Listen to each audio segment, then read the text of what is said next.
Praise the Lord. இன்னைக்கு ட்ராயிங்கான Bible வசனம் என்னன்னு பார்க்கலாமா? இருதயமும் சுத்த இருதயம் வந்து ஸ்பிரிச்சுவல் ஆர்கன்ஸ் லைனாக வந்து பார்த்துட்டே இருக்கும். இந்த பிளேலிஸ்ட்ல இருக்குது, கீழே டிஸ்கிரிப்ஷன் பாக்ஸில் லிங்க் இருக்குது, போய் பாருங்கள். இன்னைக்கு வந்து இருதயத்தை கொடுத்து நம்ம பார்க்கலாம்.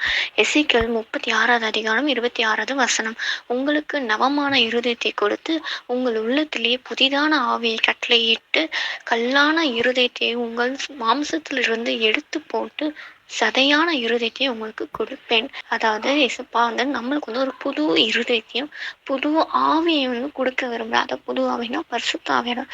அவர் வந்து நமக்குள்ள வரும்போது எல்லாமே புதிதாகும்.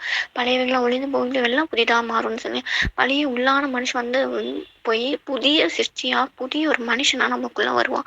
அதான் பரிசுத்த ஆவியோட கிரியை நமக்குள்ள செயல்படும் போது இதெல்லாம் தப்பு, பாவம், இதை செய்யக்கூடாதுன்னு சொல்லி நம்ம நன்மையை அறிய அறிய அறிய நம்மளோட மனம் வந்து புதிதாக மாறும், நம்ம பார்வை புதிதாக மாறும், நம்மளோட செயல் புதிதாக மாறும், எல்லாமே புதிதாக மாறும். அதே போல் நம்ம இருதயமும் வந்து புதிதாக மாறும். அதனால் அந்த ஆவியானவர் நமக்குள்ளே வரும்போது சகல சத்தியத்துக்குள்ளே நடத்துவார் இல்லையா? அப்போ நடத்தும் போது நமக்குள்ள இருதயம் நவமான இருதயம்னா அது புது இருதயம். அந்த புது இருதயம் நமக்குள்ளே இருக்கும். புதிய ஆவி பரிசுத்த ஆவியானவர் வந்து நமக்கு வந்து கட்டளையிடுவார். இது தப்பு, இது செய்யக்கூடாது அப்படின்றது புது புது விஷயங்களை கற்று தருவார். அப்படி கற்றுக் கொடுக்கும் போது அப்போ நம்ம இருதயம் அந்த கல்லான இருதயம், அதாவது மாம்ச இருதயம் சில வயசு கடினப்பட்டிருக்கலாம். அந்த பாவ செயலேருந்து வந்து முரட்டு தன்மையிலேருந்து வைராக்கியம், பெருமையிலேருந்து இந்த மாதிரி விஷயத்துல நம்ம இருதயம் வந்து கல்லாக இருக்கும். அந்த கல்லான இருதயத்தை வந்து எடுத்து தான் சரியான இருதயத்தை வந்து புதிய இருதயத்தை வந்து கொடுக்குறார். ஸோ அதுதான் ஆண்டவர்கிட்ட நம்ம கேட்கணும், என்ன உங்களை போல மாற்றுங்கப்பா. உங்களை போல மாற்றுறது என்னன்னா ஆண்டோட செயலோட அவரோட தன்மை நமக்குள்ள அப்படியே வரணும். அப்போ அந்த இருதயத்தை நம்மளோட எல்லா விஷயமே நம்ம இருதயத்துல தான் தோணும். பாவம் செய்யறதே நம்ம இருதயத்துல தான் தோன்றுறது இல்லையா? இருதயத்தை தோன்று தான் சிந்தனைகளை கொண்டு வந்து நம்ம அப்படியே வெளியரங்கமா பண்றோம். அதே இருதயத்துல இருந்தா நம்ம வந்து வாயின் வார்த்தைகளை வந்து வெளியிடப்படுது. இருதயத்துல இருக்கிறது தான் வாய் வழியா பேசுறோம்னு சொல்றோம் இல்லையா? அதனால நம்ம இருதயம் வந்து காக்கப்படணும். எல்லாத்துக்கும் மேல நம்ம இருதயம் சமாதானத்தோட காத்துக்கொள்ளுங்கன்னு சொல்றோம். ஸோ ஆண்டவரே கேட்போம், ஆண்டவரே இந்த கல்லான இருதயத்தை எடுத்து போட்டு எனக்கு சரியான ஆவியை சரியான இருதயத்தை எனக்கு கொடுங்க ஏசப்பா. உங்களோட ஆவியை எனக்குள்ள சிருஷ்டிங்க, கட்டளையிடுங்க, புதுப்பிங்க அப்படின்னு சொல்லி கேட்கணும். அடுத்தது வந்து சங்கீதம் 119 10-11 வாசிக்கிறேன். என் முழு இருதயத்தோடும் உம்மை தேடுகிறேன், என்னை உமது கற்பனைகளை விட்டு வழி தப்பி விடாதேயும். அடுத்தது, நான் உமக்கு விரோதமாய் பாவம் செய்யாதபடிக்கு உமது வாக்கை என் இருதயத்தில் வைத்தேன் அப்படின்னு சொல்லி தாவீது ராஜா வந்து சொல்றாரு. ஏன்னா வந்து ஆண்டவர் முழு இருதயத்தோட தாவீது ராஜா தேடுகிறார். வனாந்தரத்தில் சரி, பிரச்சனை, போராட்டம், நெருக்கடி, ஆண்டவரை துதிக்கிறதுன்னு எல்லாத்துலயுமே சந்தோஷமா இருக்கட்டும், துக்கமா இருக்கணும், எல்லாத்துலயுமே ஆண்டவர் முழு இருதயத்தோட தேடுறதுனால அவரோட கற்பனைகளை வந்து அவர் கை கொண்டு நடக்கிறவராக காணப்பட்டார்.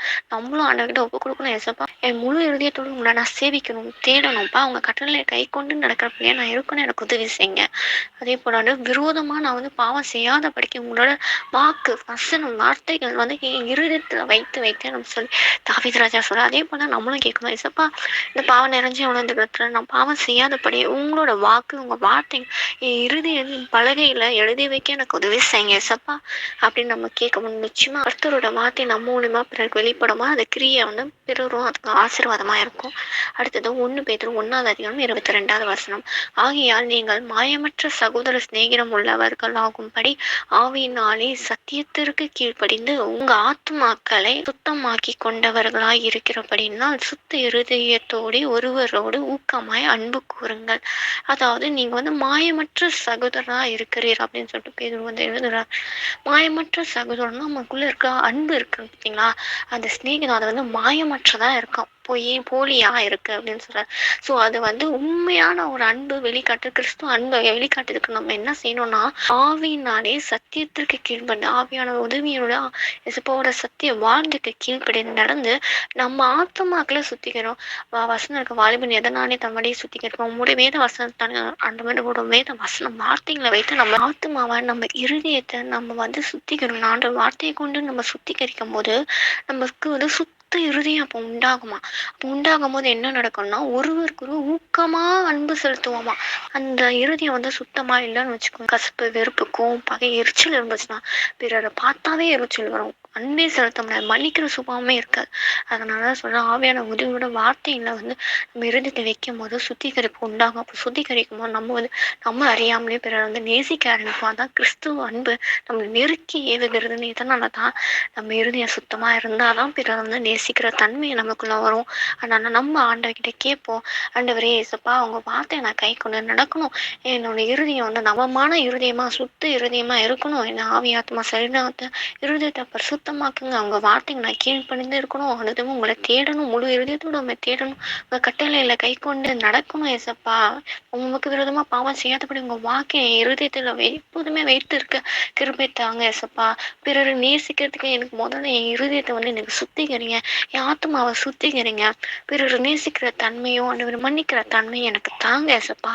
எனக்கு கிருபை செய்து நடத்துங்க ஏசப்பா அப்படின்னு சொல்லி கேட்போம். ஆண்டவர் நிச்சயமா அந்த சுத்த இருதயத்தையும் ஆண்டவர் நம்ம தொடர்ந்து பாவம் செய்யாதபடி பிறரை நேசிக்கிற தன்மையுடைய பிள்ளைங்களா நம்மளை மாற்றுவார். அடுத்தது நம்ம ஆவிக்குரிய இருதயம் பார்க்கலாம்.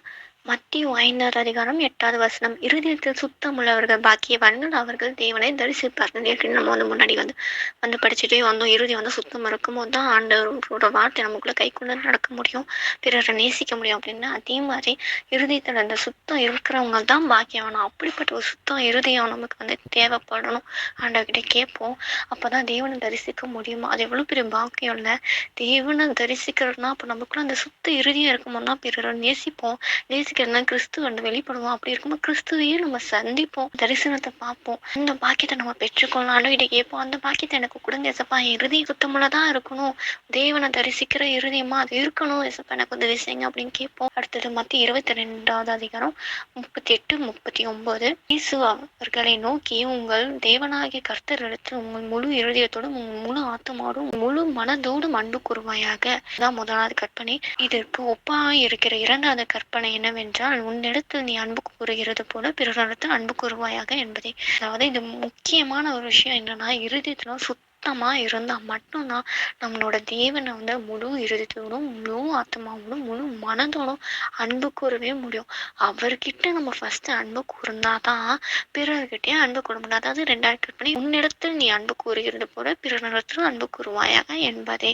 அதாவது ஃபர்ஸ்ட் நமக்கு வந்து சுத்த இருதயம் வேணும். அந்த வார்த்தையை நம்ம வந்து கை கொண்டு இருதயத்தை பதிச்சு வச்சு நடத்த நம்ம இருதயம் சுத்தமாகும். அந்த இருதயம் சுத்தமாயிட்டுக்கு அப்புறம் ஆண்டவரை தரிசிக்க முடியும். நம்ம தரிசிக்க முடியும்னா ஆட்டோமேட்டிக்காக நம்ம வந்து நம்ம அறியாம இருப்பாவா அவ்வளோ அளவுக்கு அதிகமாக வந்து நேசிக்க ஆரம்பிப்போம். வேதத்தை அதிகமாக தியானிக்க ஆரம்பிக்கும், ரீட் பண்ண ஆரம்பிப்போம். ஆண்டவரோட ரிலேஷன்ல அதிகமாக இருக்கும். அதுதான் அன்பு கூறுறது. ஸோ அதுக்கப்புறமா வந்து ஆண்டவர்கிட்ட அன்பு கூறப்பட்டோம்னாவே வந்து அடுத்தது ஆட்டோமேட்டிக்காக நம்ம பிறரை நேசிக்க ஆரம்பிப்போம்.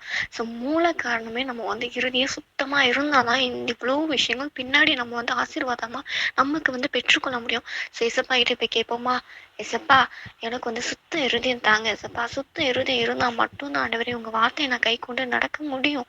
உங்கள் வார்த்தை என்னை சுத்திகரிக்கும், என் இருதய சுத்தமாக்கும், எனக்குள்ள புது ஆவியை சிருஷ்டிப்பீங்க. ஆவியானவர் எனக்குள்ள கிரியை செய்வார், என்னை சுத்திகரிப்பார், இருதயத்தை பரிசுத்தமாக்கும், புது இருதயமா மாற்றுவாரு. அப்பதான் வந்து நான் வந்து உங்க வார்த்தையை கை கொண்டு நடக்க முடியும், பிறரை நேசிக்க முடியும், உங்களை தரிசிக்க முடியும்ப்பா.